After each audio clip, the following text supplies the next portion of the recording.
Hello everyone, it's Glenn here, back with you here this beautiful day in New York City. It's the 11th day of August, 2025. How are you guys doing today? I haven't made a video for a while. I've realized that God still has me where He has me in the place in the background until He's ready to exalt me and bring the promises that He's given me to pass. So He's still working on me. I've been doing a lot of praying, a lot of seeking God, and thinking about the promises He's been giving me over this last 25, 30 years, actually since I first came back to Christ in 1980. So you're talking about 45 years since that point, that throughout the course of all that I experienced, all I went through, I came to see the plans that He had for me, that He showed me my future long before it ever showed up. He showed me His perfect will. And I had to learn the greatest life lessons I ever learned about God's perfect will and God's permissive will. We're going to talk about this a little bit. So before we do, whatever you are, wherever you find yourself in the course of life, I speak candidly from my heart and from my experience. That's the way I am. May the Lord use this to help you today, wherever you find yourself in the course of life, whether you're at the very beginning when you may first come to Christ today. Maybe you're down the road a bit, or maybe you're a seasoned warrior, a seasoned saint down the road. Wherever you find yourself, I pray this message will help you and bless you today in the name of Jesus. So, Father, we thank you today for Jesus Christ. We thank you for the gift, the presence, the power, the love, the leading and the guiding of God, the Holy Spirit. We thank you, Lord. This is the day that you have made. We can learn to rejoice and be happy and glad in you. We can learn to be still and know you are God, Father, Son, and Holy Spirit. We learn in quiet confidence in you as our strength. And we learn that you who began the good work within us will complete it right up into the day of Christ. We can be still. We can have quiet confidence in you. And we thank you for what you're going to speak today through me, for all that you've been showing me, helping me to understand in Jesus Christ's mighty name. Amen. So be it. I know I speak a lot about the woman I love because I'm in love with her. And when you look forward to whatever God has promised you, as I know He's promised me her, it was His perfect will, you're going to get excited. You're going to, like God says, there is hope for your future. I have plans to give you a future and a hope. So what happened with me is that I found out of God's permissive will. He allowed me to disobey Him. It would have been better if I didn't, for all that happened to me. He allowed me to go the route of not listening to the woman I love's desire to leave her alone in 2010 when we last spoke together. And I had to learn the greatest life lessons I ever learned. When I was put in Rikers Island in 2013 because it was my disobedience to God and, of course, not listening to her to leave her alone, that put me there for 84 days and close to 40 court appearances. Now, all that pain and suffering that I caused myself and her, that she had to go through all this, wouldn't have happened if I had just obeyed God and of course, listened to her to leave her alone. But I'm going to tell you something. God permitted it to happen, and even though I went through all this, He's causing all things to work together for good in my life. And when she comes back, for all that we went through, this is going to make us even closer for all that happened. It'll make us closer than it could have been if it never happened. If it never happened, if I had not disobeyed. So God even takes the disobedience in my life and causes it to work even for a greater good. It's called His permissive will. God gave me the choice which direction I wanted to go with His perfect will in regards to her. I could have left her alone and done everything right, and none of these problems would have come into my life. Or I could have chosen the route that I chose. To go through all the warning signs and the red lights and the flags that were coming up in my life, and that's what I did. And as I've been saying for all of these years,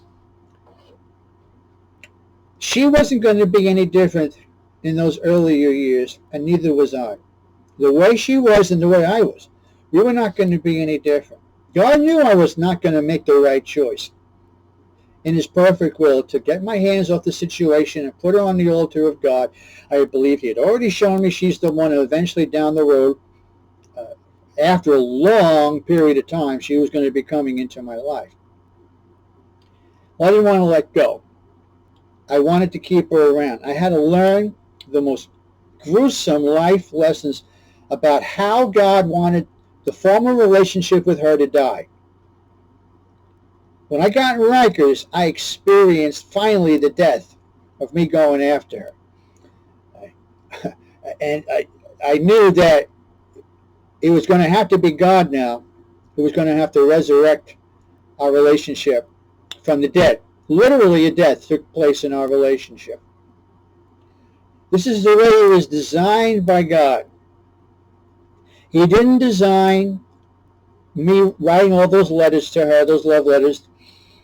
He didn't design my disobedience, but he'll use it to rearrange and design it into his perfect will, as my future has still been adjusted because of her. Even my gross mistakes and sins before God and not listening to her, he's still adjusting our future together. But he had to work in her, and he had to work in me, so that there'll be a time when that working will no longer be needed to take place in both of us, and then he's going to bring us back together. And how is going to happen? God's going to move upon her to come looking for me out of her own free choice and own free will, because she's going to be ready. She's going to be healed enough from her past, from other men that did this to her. She's also going to be healed for what happened between the two of us, as I'm healed for what happened between the two of us. And so out of her own free choice and own free will, as I said, as God works in her the desire to come look for me, she is going to come looking for me, just as God showed me years ago. But she wasn't ready to do it in those earlier years.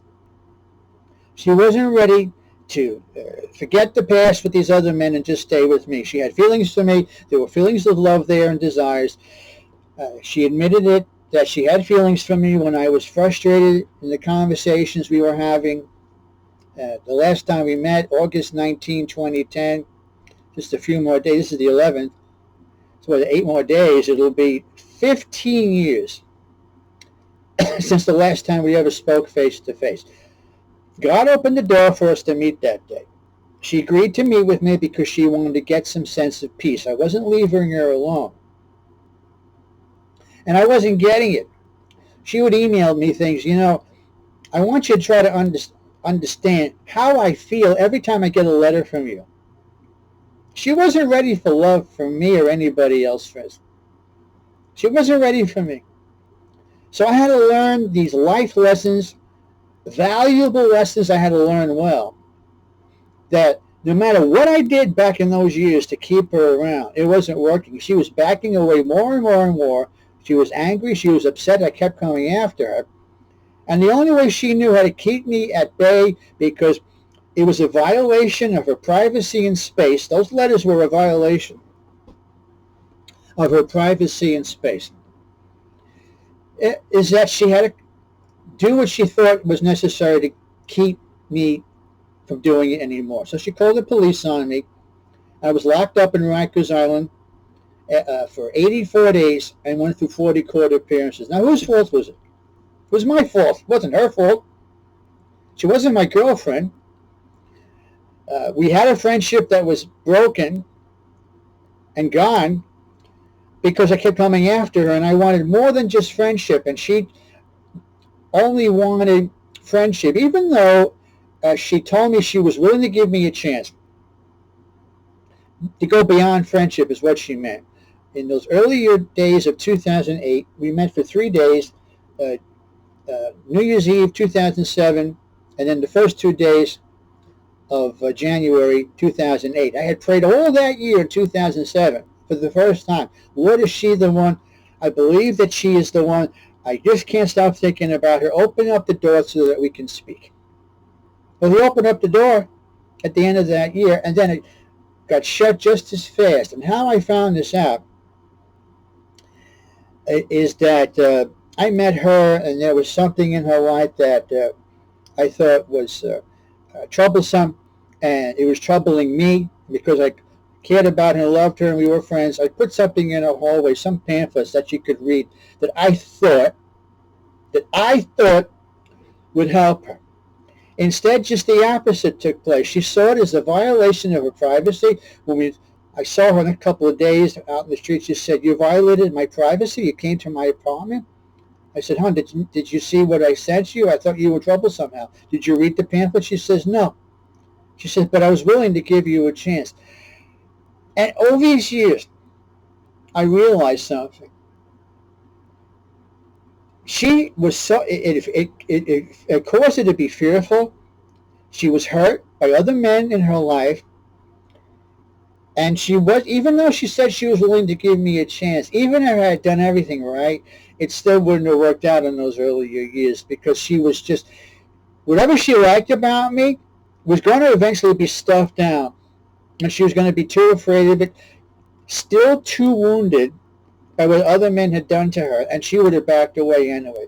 So I kept going after her. I didn't want her to forget what she had said to me. You know, "You're such a great guy. When was the last time you were in a relationship? I'm sorry the way I was treating you." But then when the other side of it took over, the fearful side and the side that was abused by the men and being afraid what I was showing her, there were times that I would go after. I would come looking for her. And I would find her. And, that was a violation. Going after somebody who didn't want to be gone after. One time she said to me in 2012, "I'm sorry I ever met you." Because she's looking at it from the perspective of, "You're violating my privacy. I wanted you to leave me alone. We already had a conversation in 2010 about it, and you're still coming after me." And that's when she said something about the police in 2012, which actually started in 2008. And then I got locked up. I wish I had never shown her that side of me. I wish I had actually listened to her and leave her alone. And of course, the God's warning. What I did, I let the love in me that I had for her get in the way of the fact and cloud me to the point that I couldn't see how not ready she was. I thought even though she was totally being resistant to it, even with the angry emails she sent me in 2010 before we ever met about, you think what you think you feel about me, and all these things about these letters, you've insulted me in so many ways.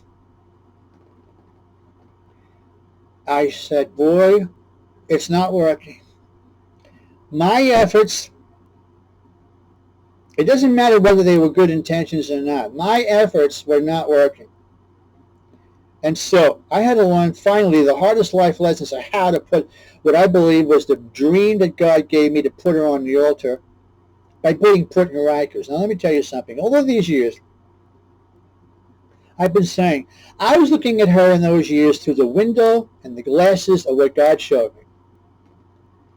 And it was extremely difficult for me to let go of her because she was 180-degree opposite.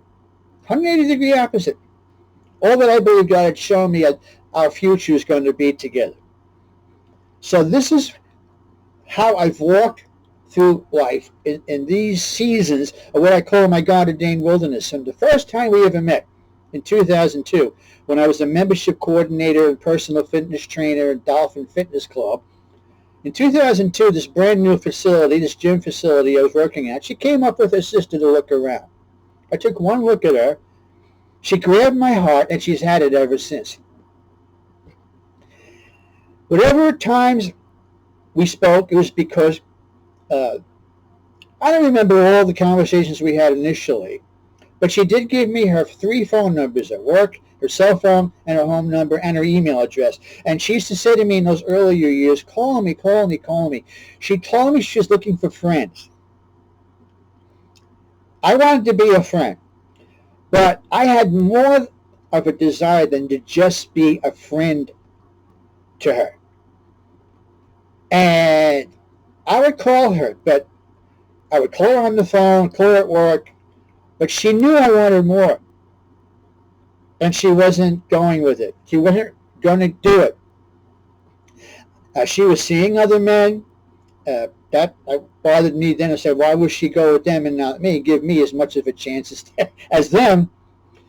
She had emailed me in 2007 because I had given her something in the street, some gifts that I bought her. She was reluctant to take them, but she did, and she had her head down. She didn't want to take them. I could see it disturbed her, but she did take the package. She went back to her home. She emailed me. She said, I want to thank you for the gift. She didn't have to do that, but I don't want them. I want to give them back to you. I know you want to see me. I'm seeing somebody now. It may or may not work out. I'm going with the flow. I emailed her back.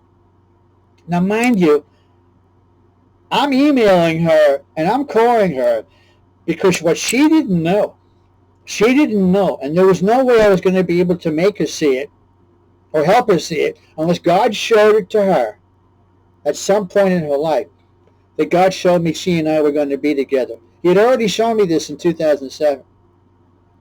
So I emailed her back. I said, well, look, I don't want you to take them back. I'm not going to take them back. They're gifts to you. You are friends. Enjoy them. I said, I think you're a great girl. I want to get to know you more. I want to spend some time with you. Why not? We are friends. What's it going to hurt? Well, finally, at the end of 2007, I was sitting here in this house that I'm still in, and I was praying. I said, Lord, I'm going to go up to where she lives. I'm going to pass by her door. If she comes out, I know we're supposed to talk. If not, I'm going to go home. All I was going to do was just pass by, like just walk past. Well, I went up there, and I got to within 10 feet of the door, and her door opens. Here comes her dog first, and then she came, and that's how we met. And I said to myself, this has to be God. She had just gotten out of a nap. We said, hello and Happy New Year to each other, and she pointed down to where she was walking and saying, come on, take a walk with me. And that's when it started. For those 3 days, we met and we spoke, and all these good things she said about me. And during that time, she said, when you see me with other guys, why do you get the way you get? Because, and I said to her then, it was a prophecy. It was a prophecy. These seeds that I was planting in her, I said, because I want you for myself. It had already been instilled in me by God that she is going to be mine and I'm going to be hers. But it wasn't going to happen. And I found out later, when I put that package in her hallway, that it wasn't going to work any longer. And I had already known she was hurt by some other guy and other men so severely that she was so distrustful of men that what I did by putting that package in her hallway reminded her of them or that one guy. Maybe that guy she came from San Diego. I believe it was. Boy, was I mad at him for what he did to her. Because I wanted to protect her. She'll stay with me. She'll forget about all these other guys. I'll be with her. I'll love her back to health. Nope. She started to view me the way she saw them. And you know how often I kicked myself because of it? But if I didn't do that, and back then God wasn't warning me not to put that package in the hallway. I believe I had to do it so I could find out more about her and how she was beginning then to look at me the way she's looking at them. I had prayed all that year, Lord, is she the one? And I believe he had shown me that year in 2007, she is the one. Open up the door so we can speak. He no sooner opens the door, and I do this several days later with the package and pamphlets, the door was closed. Now, of course, I didn't understand back in those years all that was going on, and of course, neither could she. And She couldn't understand why I kept going after her. I mean, I had the promise of God, and because of my nature, the way I was then, I was going to keep going after her until she gave in. Well, she was not going to give in. And God was giving me signs along the path. She's not ready. You're going to have to understand that you're going to go through many deep waters with her.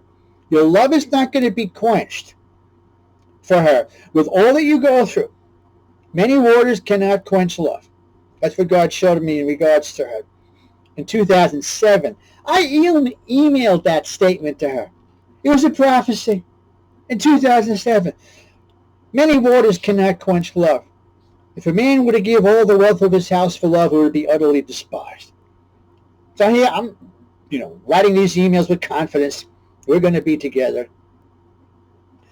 In prophecy, I'm telling you these things. These seeds were planted in her, friends, in those years. And God wanted it that way, so she could see how I thought about her, what I had to say, and then He got us apart. We've been through many waters, many difficult seasons.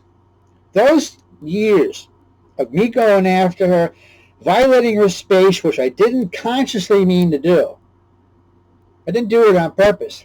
And I kept going after her. I was still violating her space and her privacy because she didn't want me to do it anymore. And I was disrespecting her. Again, I wish I never did it. I wish. But it was hard. It was hard for me because, as I said earlier, I was not going to be any different in those years because the conflict I had with the promise of God in me and the current circumstance. There was a fight in me because of the circumstances that was 180-degree opposite, obviously, of all that I believe God showed me. I never said to her, "You have been stupid to me.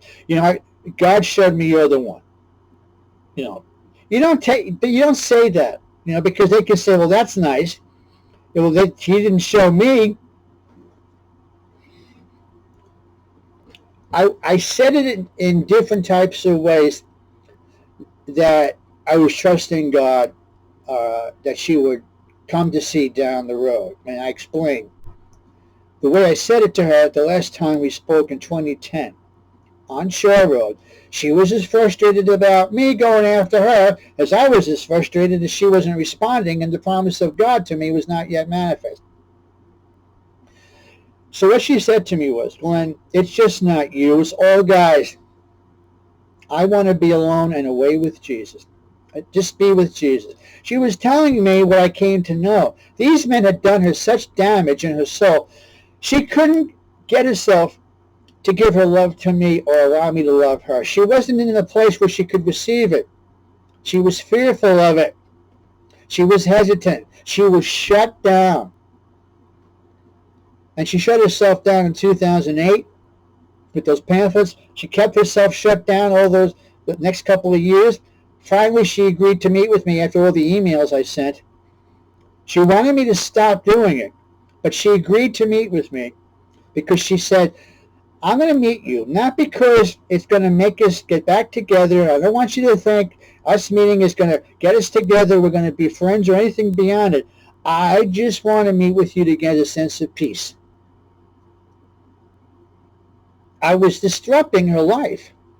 I was disrupting her peace.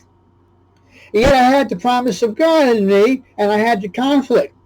So we met. I saw this day, August 19, 2010, as another open door from God. I listened to her, all she had to say.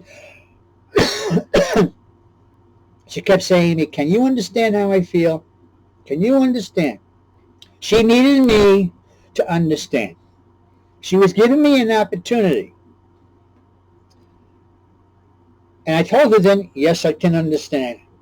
But I said to her, and I really could, I really was able to understand it. I said, all this happened because I put this on your hallway, these pamphlets. I said, "Honey, I didn't mean any harm by it." I said, "Whoever you're with, you're going to have to learn to forgive him." And I say, "Forgive me. I'm asking you to forgive me. I didn't mean any harm by it." She kept shaking her head from side to side. I could see she wasn't ready. And the reason she wasn't ready is because she had shut down. She had had enough of what men were doing in violating her space. And she saw me as one of them as well. And I said to her, you know, you've got feelings for me. I knew she did for all she said to me in those days in 2008. You're such a great guy. When was the last time you were in a relationship? I'm sorry the way I was treating you. She wouldn't have said that if she didn't have feelings that were developing in her. And I believe God was putting those feelings in her for me back in those earlier years. As seeds planted. As God put in me in those early years, that she's the one. As seeds planted. But not only in me, also in her. It wasn't going to be born into fruit in those days. So, in this day that we're speaking, and she had just said to me, it's all guys, I want to be alone with Jesus. I said, you know, you've got feelings for me. And she looked at me, she admitted it. She says, yes, but I just can't. I said, okay. So let me ask you a question. I took advantage of the opportunity, what I believe that God had shown me. I said, you're going to find out down the road where Jesus will have you. She said, yes, that's true. So at least she agreed with me two things. First, she had feelings for me, and she's going to find out down the road where Jesus would have her. I said, okay, let me ask you this then. Now, she didn't expect this next statement. I said, would you be willing then to ask Jesus if I'm the one he has chosen for you? Down the road, while we're apart, you're alone with Jesus, would you be willing to ask him, I'm the one he has chosen for you? In my heart, I'm thinking to myself, you know, the reason I'm asking you this is because you're going to find it out that the reason I kept going after you is because he did show me you're the one. And I wanted to be with you because I was falling in love with you. That's just what I'm thinking. She looked at me. She never had any man, I'm sure, ever ask her, would you be willing to ask Jesus Christ, the Son of the living God, God who became perfect sinless man, if I'm the one he's chosen for you? She looked down. She's pondering what I just asked her. She looked to the right. She's still thinking about it. Then she looked back at me and she says, yes. Yes. She's saying to me, if you're the one God has chosen for me, I'm going to find that out. But at this point in time, I can't go with it. I haven't found it out as of yet. Of course she couldn't have found out as of yet. The seeds that were planted in her by God about me had not grown to full fruit yet, and she hadn't been healed yet from the trauma of her past. So there had to be a death to the relationship we had.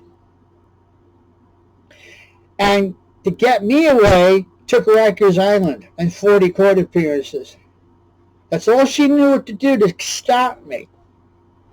But you know what I was saying even then, even during in 2014 when I was going through the 40 court appearances, I said I should have listened to her and I should have listened to God, but even this is not going to stop the plan of God for her coming back.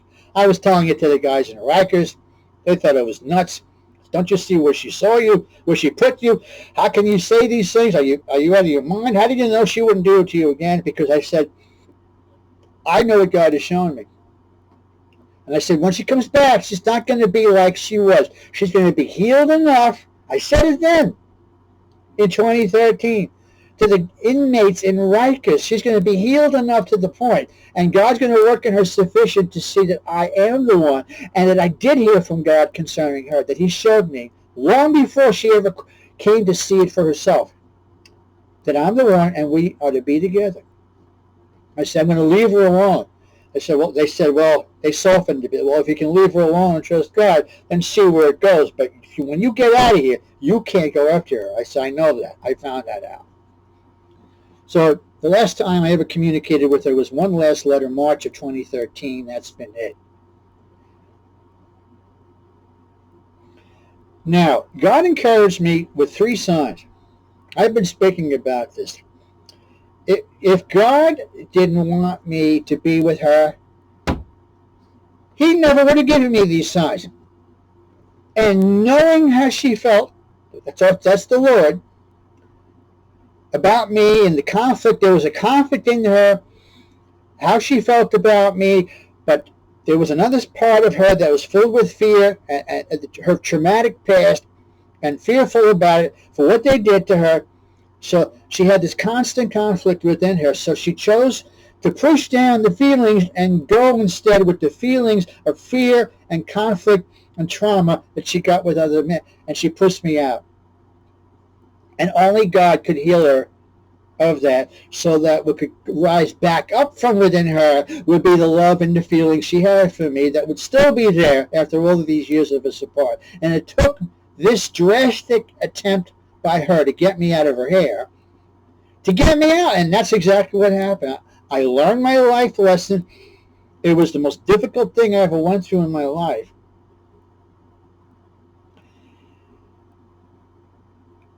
But even yet, I was saying that's not going to stop God from bringing us back together. Just leave her alone. Leave her in my hands. I'm going to heal her. And when she's ready, then out of her own free choice and own free will, she's going to come looking for you to reconcile. He showed me something in 2009 I've shared. She's coming back. I was praying about her, thinking about her, upset over the fact she wasn't back.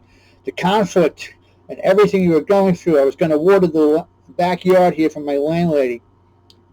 Hot summer day in 2009. So as I'm unraveling the holes and I'm sputtering to God about this, he impressed this upon me. She's coming back. I was so joyful. I said, this is it. I've been right this whole time. She's going to come back. But I didn't let go and leave it in God's hands. Like Abraham and Sarah that got their hands on the situation and made it worse. That's what happened with me. But Abraham and Sarah didn't go to jail. I did. Abraham and Sarah didn't go through 40 court appearances. I did. But God delivered me from all of that. Not because of me. It was because of his higher perspective of his love, favor, and grace on me for his promise. The way he dealt with me, even though I disobeyed him and didn't listen to her to leave her alone, he was dealing with me in terms of the promise he gave me from his higher perspective. He delivered me from rancors. He delivered me from 40 court appearances. He delivered me to the point where I have no criminal record. I was not indicted. I didn't appear before a grand jury. That was the miracle of God, friends. And I'm here to tell you about it. I still have this apartment. And the Lord kept the apartment for me. Thanks to God for these people that are my second family here. They've been so for many, many years. I'm here now 29 years in May.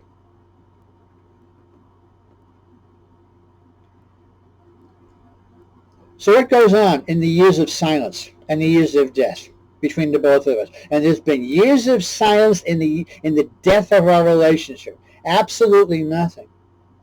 You know what's going on?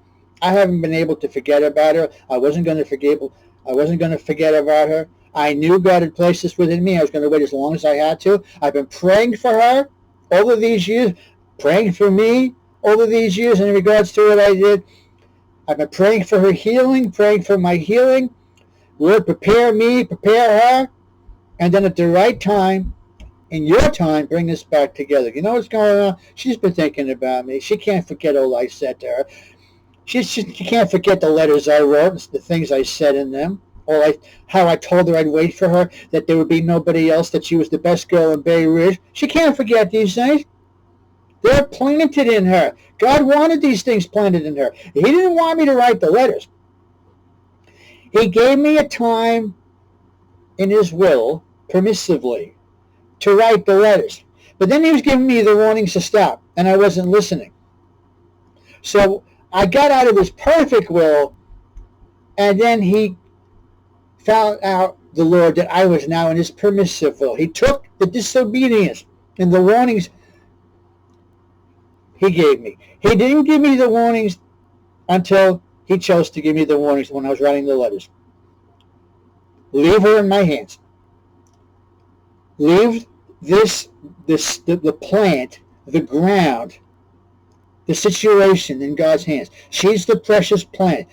You planted seeds in her spirit. Let me blow upon your garden so that her fruit will come out, as it says in Song of Songs, Song of Solomon. The beloved man says to his beloved woman about God, Lord, come, O north and south winds, blow upon my garden so that all her spices may come out. She'll be able to give herself to me. That's what I've been saying to God about her. And the only way it was going to work was to stop violating her in her desire for me to not be in her life. Stay out of her life and let her think about things. Let her pray to her God. Let her be with Jesus. Let her see what Jesus works in her. Let her watch Jesus working the healing within her soul from the trauma and the fears that she experienced with men in the past. Get it all out of her.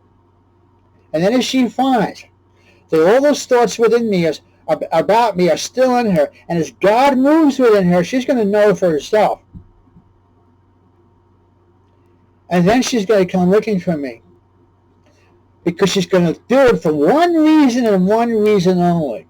She's going to come looking for me to reconcile, reconciliation, and for restoration that God is going to bring. I've been saying it all these years, friend.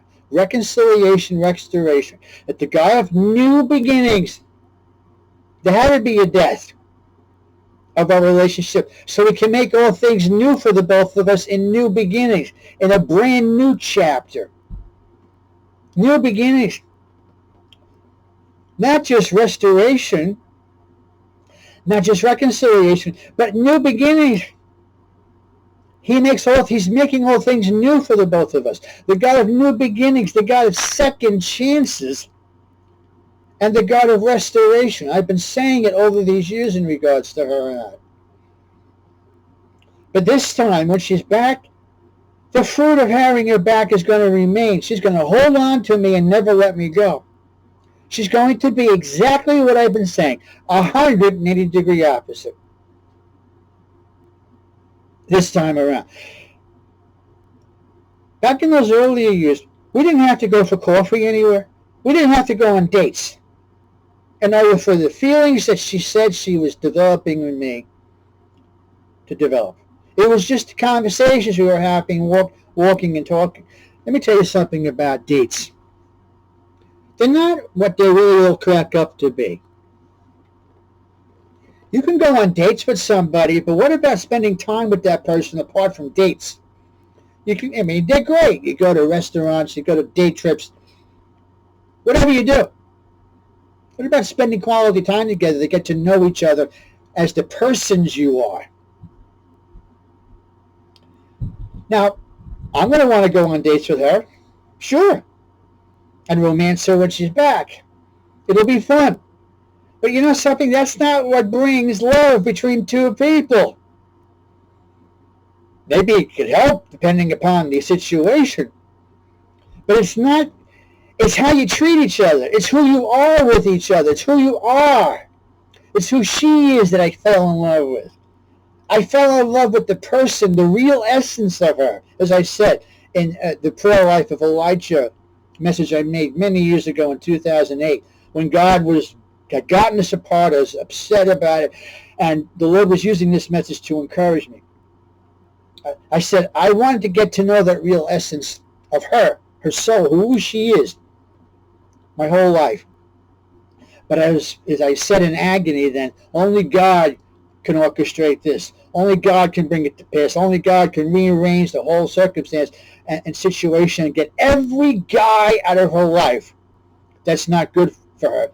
And then when all the smoke is cleared and the dust is settled, it's just her and I back together, eye to eye, and reconciled.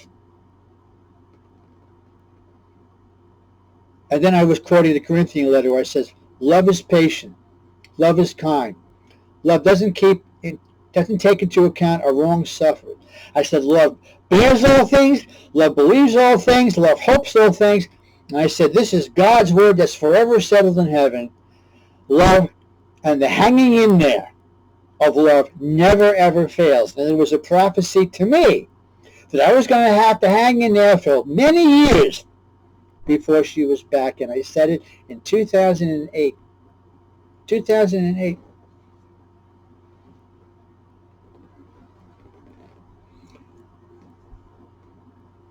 In another message I made in 2009, I was saying, all the problems that rose between us, and this is before, the problems that rose between us is that she had called the police in 2008 against me.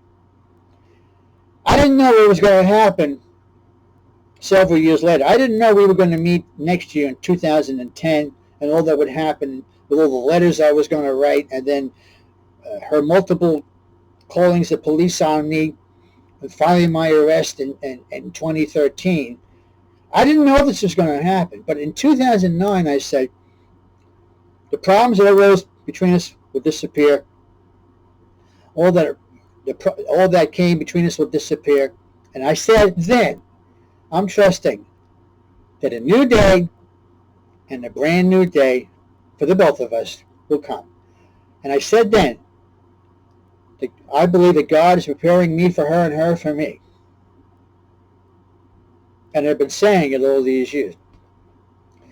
How did God seem to think the only way he could prepare her for me would be to get me out of her life and have the relationship we had as friends, even that, die. No communication at all whatsoever since 2010. No communication except me going after her since that day. It stopped in 2008, the relationship, because of the pamphlets that caused her to be fearful and reminded her of her past with other men, and then the meeting we had in 2010. This is before I got this great idea. I put it in quotation marks rather, but how to win back a love of your life, or love the woman you love, or how a husband loves his wife. I saw one article about a husband wrote a love letter a day to his wife to keep the fans of love alive. I said to myself, without God telling me it's okay to do it, he already told me stay away. What a great idea. That's going to work. She could sit, and I'm reasoning. She could sit in the privacy of her house. She could read them in a more comfortable space and read them. And I'm saying to myself, I'm going to trust God to use them to cause her to fall in love with me and she'll come looking for me. Just the opposite happened. They were scaring her. They were causing her to be filled with fear. But again, as I said, in those earlier years, I wasn't going to be any different. I couldn't have been any different because that's where my mind was. That's where my head was. And she couldn't have been any different. She couldn't receive them because that's where she was in her life. She wasn't ready to give out love to me or anybody, friends, and she told me in 2010. So I didn't get it, did I? I didn't listen. I heard her say it, but I didn't listen to her request, as I said so many multiple times throughout these years. I wish I did. I wish I did listen. Because it caused her more sorrow and headache and pain to have to go through all that, through the legal system, which I'm sure she didn't want to have anything to do with, except to get me out of her hair. And it caused me the heartache and sorrow and pain and the trauma of being put in Rikers Island for 84 days and close to 40 court appearances, stuck in the unified court system, which was my fault. But those days are over. I've been free and clear since February 2017. The 2-year order of protection expired after there was a conditional dismissal of the 2 docket numbers against me in February 2015 with the stipulation that because I had taken a court-appointed plea bargain, she even lied and but that's all she could have been in those days. I do not hold it against her. But she lied and said I violated the order of protection. Friends, that's where she was in her life back then, okay? She was so filled with fear that I might come after her again. that when I got out, she didn't know what I was going to do. How could she possibly know? She lied and said I violated the order of protection, which I didn't do. I didn't violate the order of protection. But that wouldn't have happened if I had listened to her to leave her alone. She wouldn't have had to do all these things if I had left her alone. If I listened to God's warning to leave her alone, it wouldn't have happened. So it was my fault, and I had to learn to own up to me. And I did. I owned up to me. I said, you know, Glenn, look what you did, you bonehead. I was never in trouble with the police ever in my life. But the woman I fell in love with was traumatized by other men, and she had done it to 3 other men in her life, 2 at the same time, myself and somebody else. Look, this is how hurt she was. She's a good woman that's been hurt. She's a beautiful woman with a beautiful face and a beautiful soul that's been hurt. She's got a beautiful voice, and she's got a beautiful body, and I told her so. I was very sexual in the letters. I said, none of these things are going to happen until you become my wife. And I said, the reason I'm telling you these things, I want you to see what you'll be getting. If you decide to come back to me, this is who I am. I'm trusting God for the type of woman that I want. I'm laying it out in the list, the type of woman I want, and I want her to be you. That's what I said to her. I was honest in the letters, not just with all these sexual desires that I had, that I wanted to be very sexual with her. I wanted to be that she wants to have it with me, and I wanted to, that she'll encourage me with it, and she'll let me be that way with her. But not just that. I said, this is not what's important. I said, love between us is first. And when we love each other, then the sexual pleasures we can have with each other are going to mean so much more meaningful for the both of us. I was saying to her, I don't care about somebody's body if I don't love the person. I don't. I really don't. If I love the person and we're married and God brings us together, then the sexual pleasure we can have with each other, as you see in the Song of Songs, Song of Solomon, they were very sexual with each other, are going to mean so much more. Take on such a heightened meaning. Even she said to me the last time we met, she said to me, man, she said, why don't you get laid?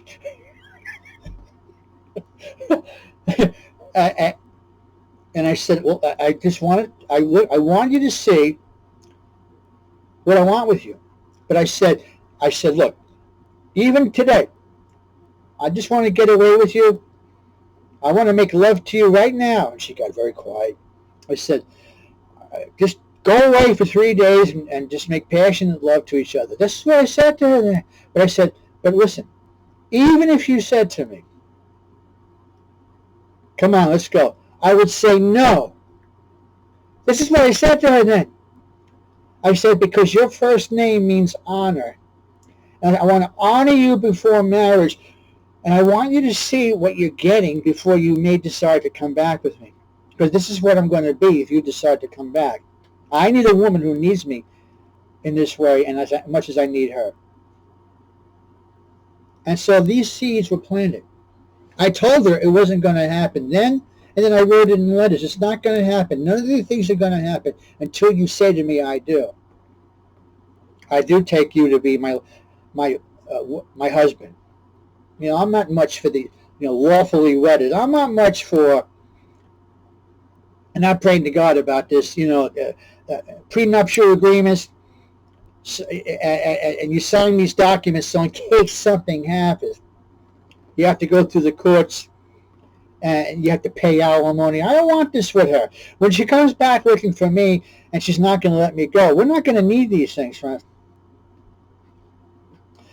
It's not going to be the papers that keep us together or brought us together. It's going to be the hand of God.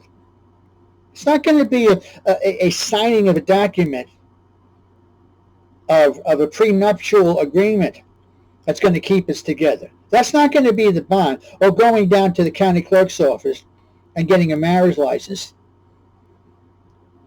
That's not what's going to keep us together. You know how many people do that and they still get divorces? Millions of people have this. But she and I are going to have something that most couples never have, particularly after what we went through. And in God's permissive will, not his perfect will, in his permissive will, what he allowed me to do, her coming back to me is going to make us even closer to each other than if it never happened. And I said to her years ago, I used to say to her when we used to walk and talk in the street in those early years, I used to say to her, you and I can be like this. Little did I know what I really meant. Because of all we went through, I'd already felt close to her. But all we went through is going to make us that much closer, because God causes all things to keep on working together for good to those who love God and are what? Called according to his purpose, which I've been saying for years is his purpose, that we're together.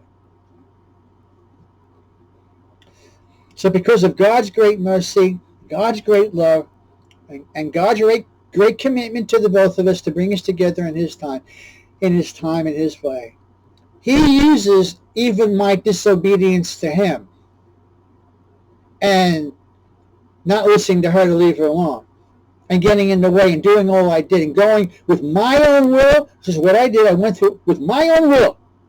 I wasn't saying, Lord, not my will, but yours be done. I was saying, Lord, I want your will to be done, but I have my will too, that we can work our will together. That's not the way it works.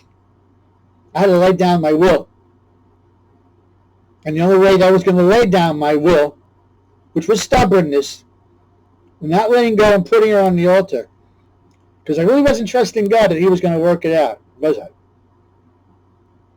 It was all that I had to go through, all I had to be, which I wouldn't have been any different, to finally be put in Rikers and be locked up for 84 days and 40 court appearances. But the Lord delivered me. He got my soul out of prison that I might praise his name. He delivered me from my prosecutors that were too strong for me. This is in the Psalms, by the way. And I was trusting God. I had to learn to trust God in the mess I made. And he delivered me in spite of the mess I made, because he loves me. And he knew my heart, that I was in love with her. It was hard for me to let go. He didn't reveal to me or say something like, Glenn, I showed you this. I warned you at a time. Now look where you are. In Rikers, somewhere in the middle, the Lord impressed this upon me. Forget what's behind. Stop looking to the past. Look to the future. I'm going to get you out of here. He didn't rebuke me for what I had done. He could have, but he didn't. God was choosing to look at me and her through the higher perspective of what he knew he had shown me. He knew I wasn't. He knew even when he first showed me. He knew from before the foundations of the world. He knew from eternity past about my life and hers that I was not going to be able to let go. He knew I was going to wind up in Rikers Island. He knew he was going to step in to get me delivered from Rikers. He knew all that she was going to go through her life with men, that she was going to meet me, that I was going to meet her, I was going to fall in love with her. He knew everything. He also sees the end result of us being back together. He sees every day we're going to have together. He sees and knows the end from the beginning, and from ancient times things that are not yet done, or any days that have not yet happened. He knows all of the days we're going to have together. And he says his counsel will stand. He will do and perform all of his good pleasure.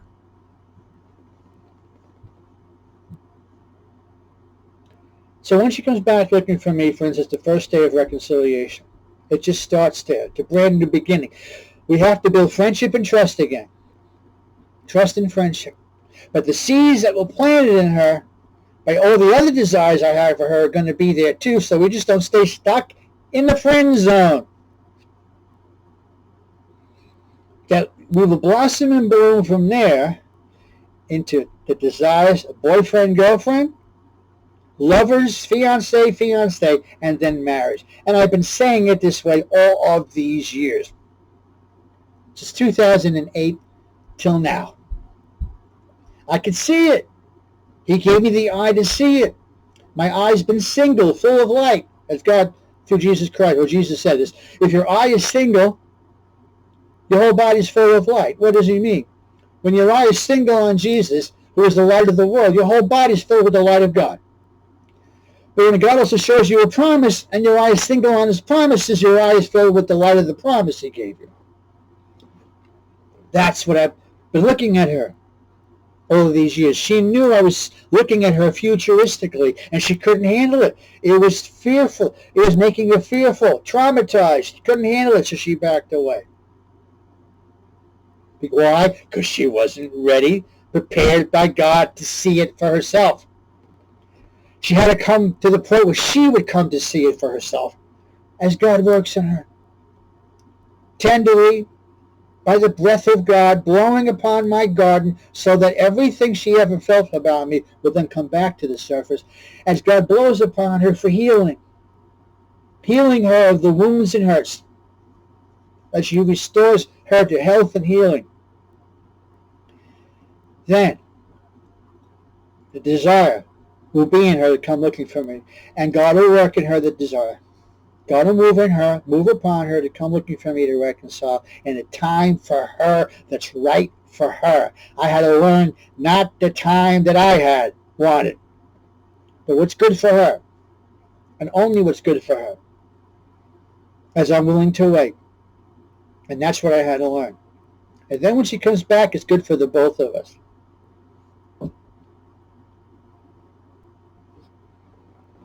So, as you can tell, I've had a lot of time to think about all of this.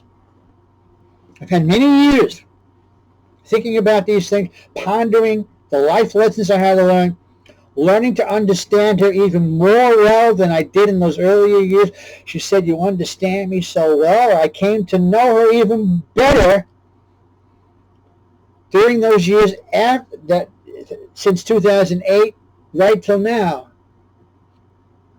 I've learned, even while we were apart, why she got the way she got because of being hurt by other men. She just couldn't give her love to me because it wasn't in her to be able to give it to me or anybody else. So when she does come back looking for me to reconcile, that's day one. Then each subsequent day, and I've been praying to God, I want to spend as many days as I have with her, because God is going to restore the years we lost, that we had to lose. You know, it says he restores the years the locust ate, his great army he sent. He sent all these circumstances like locusts to eat away at the relationship we had. And he's going to restore the years we lost. He's restoring the years we lost, and he's going to make up for it in joy for the both of us. So I'm asking God, even today, as I've been asking him to do, open up the door so we can spend many days together. Many times together. And trust me, not just with texts, and not just with phone calls, and certainly not just with emails, but face to face. I'm trusting God that we'll have face to face conversations, days together, conversations, getting to know each other all over again in this new season, a brand new beginning, to finally get to know each other the way I've always wanted.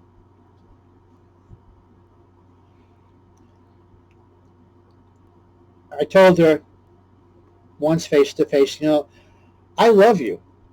And she said to me, "How could you love me? You don't even know me." Meaning we never had the relationship to the point where we could fall in love with each other.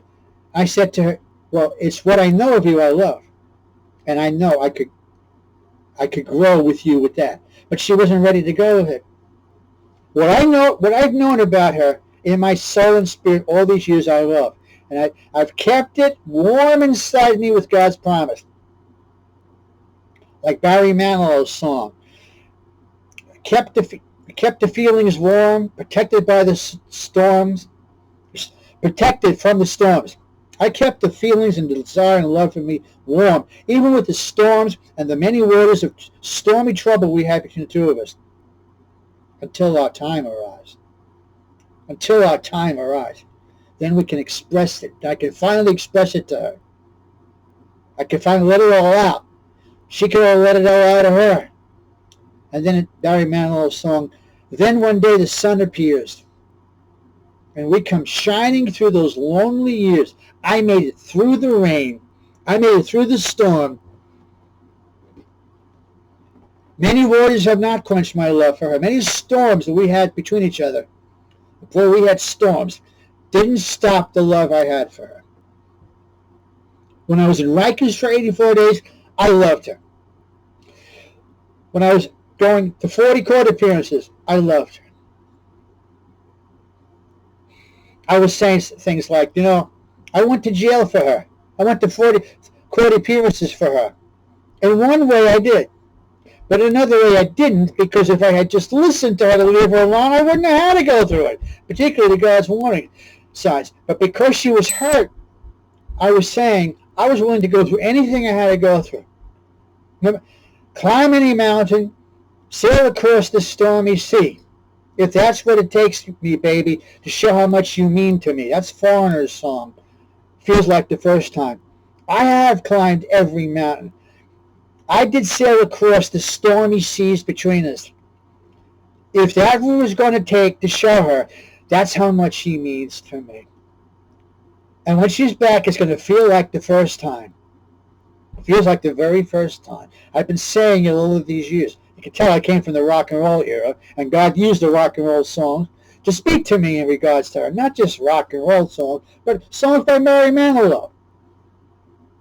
Like Somewhere Down the Road. We had the right love at the wrong time.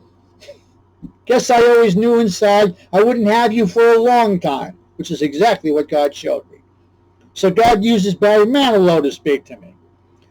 Those dreams of yours are shining on distant shores. If they're calling you away, I have no right to make you stay. That's what was going on with her. She needed to get away from me. I had no right to make her stay. I had to learn the lessons. But somewhere down the road, our roads of life, our roads are going to cross again. It doesn't really matter when. But somewhere down the road, I know that heart of yours will come to see that you belong with me. Letting go is just another way to say I'll always love you so. I had to learn how to let go. But I did learn. And then it ends the song. We had the right love at the wrong time. Maybe we've only just begun.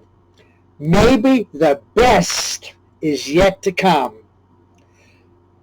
But somewhere down the road, our roads are going to cross again. It doesn't really matter when. But somewhere down the road, I know that heart of yours will come to see that you belong with me. These songs were like God wrote them for us. And then you have Phil Collins, Against All Odds. Well, I will still be standing here, and you coming back to me is against all odds. It's the chance I've got to take. How could I just let you walk away? Let's let you leave without a trace. That's as he's crying from his stall. The woman is leaving him that he loves. But he was saying, I'm going to wait for you is all I can do. And that's what I've got to face. He was willing to wait for you. He says, but take a good look at me now, because I'll still be standing here. And that's what exactly I was saying to her. And you coming back to me is against all odds in your mind and soul, not for me, because I know what God showed me. I was willing to take the shot and the chances, because I knew it was going to be just the way God was orchestrating it. Take a good look at me now. I wrote in letters to her, and I said to her, face to face, I want you to take a good, hard, long look at me. And I want you to compare me with all the guys you know. And see if I'm different than they are. If I'm the type of guy you want to be with. Because I said, you're not going to find anybody on this planet who's willing to wait for you, to pray for you, that loves you like I do. You're just not going to find anybody else. He said, you're not going to find. I told her this. It was a prophecy to her that she would find out on her own, apart from me, all of these years. Now, when she does come back, we're going to have relationships, relationship growth pains. If you want to put it that way, however you want to put it, we'll have to work things out. But we will, because the foundation of love will be there. We're going to work on the relationship together. I'm going to work on it with her. She's going to work on it with me. And it's going to work. First, because Jesus is in it, who says the fruit of having her back in my life is going to remain. She's not going to. She's going to hold on to me and not let me go. Song of Songs. The woman finally goes after her lover. I'll talk about this in a minute. What God showed me, I believe, from Song of Songs, chapter 3. It's because love is going to bring us together and keep us together. It's going to be the glue, the foundational glue that keeps us together. It's not going to be a prenuptial agreement or going to the county clerk's office to get a marriage license. Lawfully wedded. What about godfully wedded? Whom God joins together, not the state. Not the state. Not a signed document in case something goes wrong. No, nothing's going to go wrong. Because this time when she comes back, God makes sure it won't go wrong. Because in her heart and soul, she's not going to want it to go wrong. Because the love is going to be there sufficient as it grows in her. They never want to leave me. Especially after all we went through. We're going to be like this. Just as I said. Whom God joins together. Father, Son, and Spirit. Let not man or circumstances separate. That's God's command on her life and mine. I have envisioned for years. One hand on Jesus. From Jesus. One hand on her. From Jesus. Another hand of Jesus on me. Working on both of us. One hand working on me. One hand working on her. One hand on her, working on her. One hand working on me. And then, at the right season, he brings us together. And his hands stay on us as he brings us together. His hands stay on us, keeping us together. His hands brought us together to meet. His hands made sure we've developed feelings for each other. His hands took us apart. His hands have been working on us all of these years, and his hands are bringing us back together to permanently stay without a prenuptial agreement, and the state bringing us together in marriage. It's whom God joins together. You take this lawfully wedded man to be you take this man to be a lawfully wedded husband? Do you take this woman to be a lawfully wedded wife? Lawfully. By what law? The state that has no right to be in what God brings together. They didn't have this in the Old and New Testament. What they had were agreements, not signed documents. They had friends and family get together as witnesses, and they had this ceremony by the one who was the pastor or the one who brought them together. That's what they had. That's what I want. And I'm trusting God for this as well.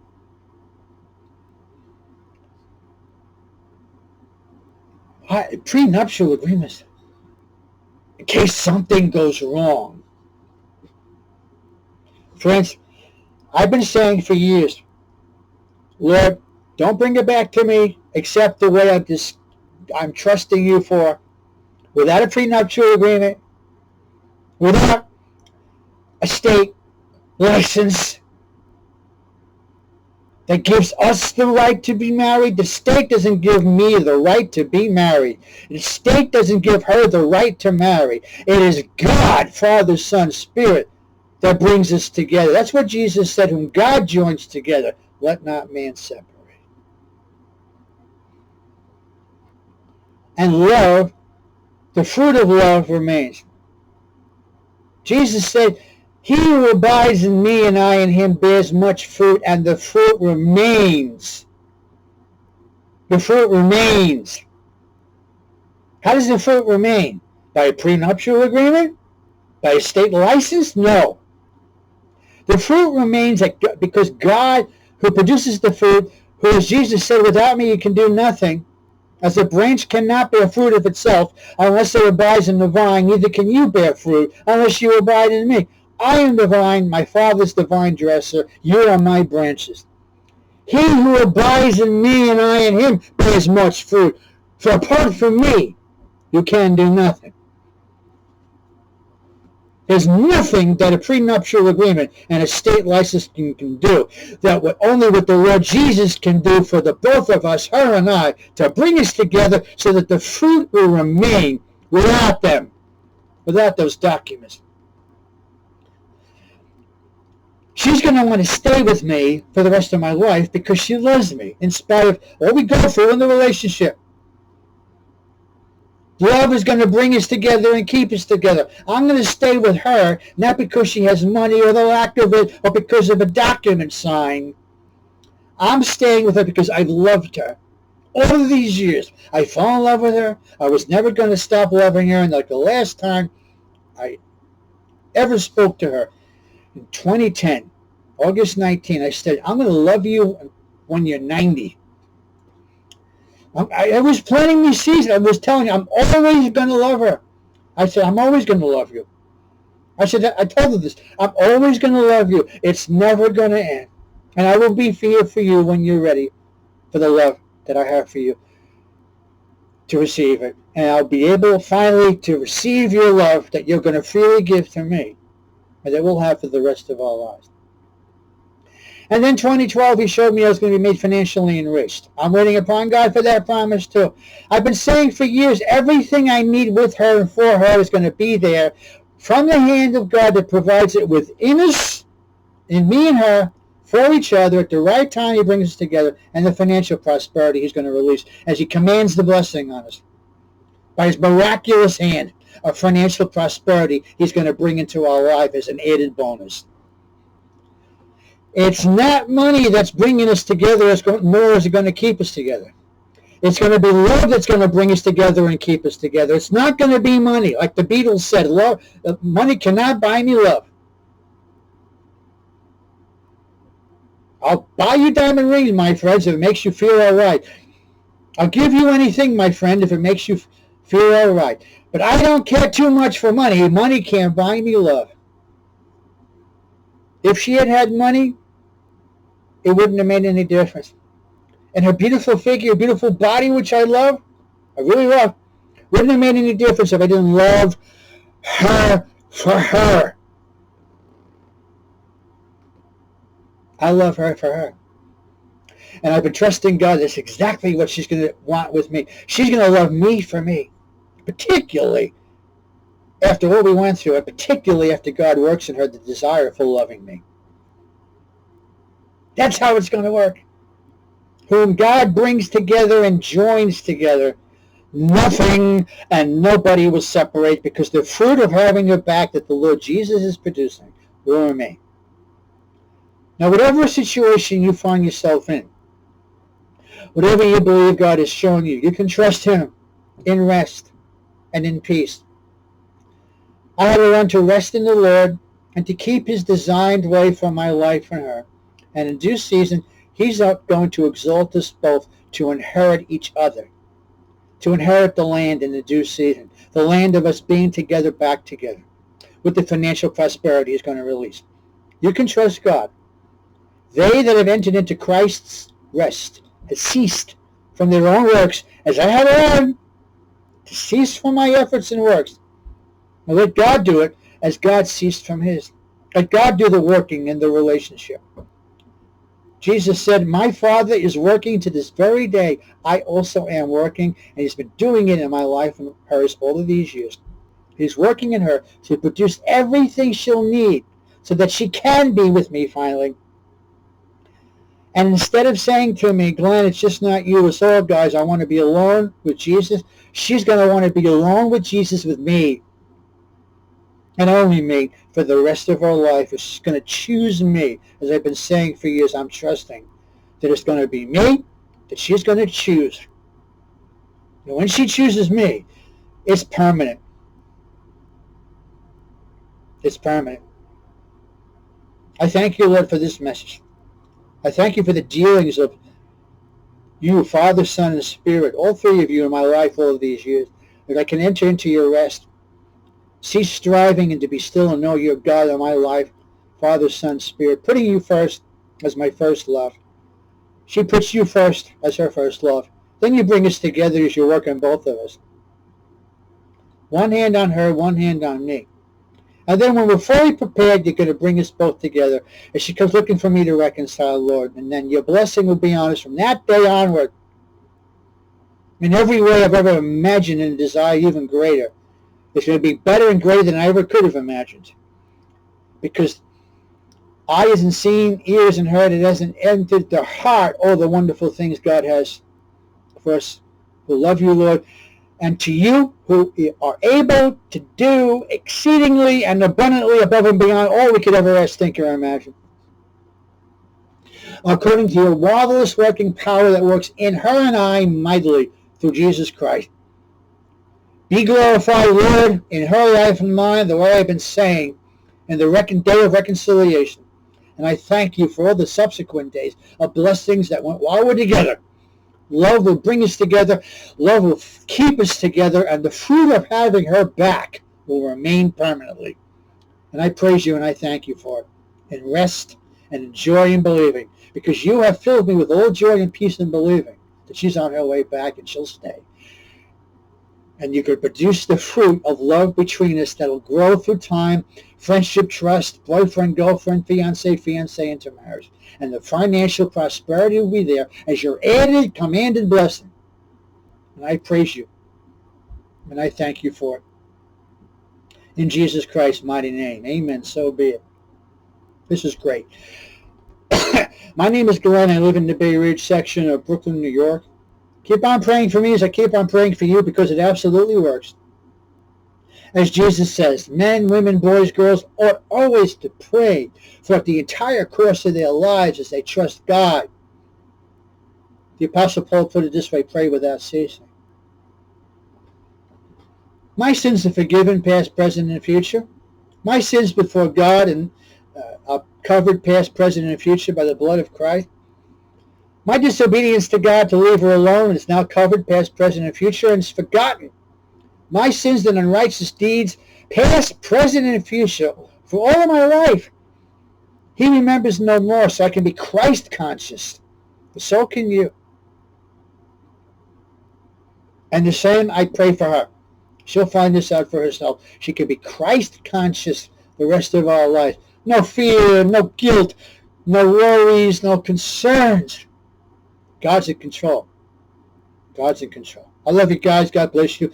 I pray this message, the way it is for my life, has been a blessing for you because God is making me, when she's back, the real purpose of becoming a living letter, living epistle to be known and read by all men. Because when people see her back and they remember what I said all these years, my life will be a light and relief for others. Life and relief for others. And I share my testimony of what God brought me through. And then she's back. And our relationship is flowering and blossoming and blooming. As God showed me as a teenager, I'm going to bloom late in life, and it actually begins to happen. People will say, well, if God can do all this for Glenn, he certainly can do it for me. I love you guys. God bless you. And I'll see you guys next time. Take care.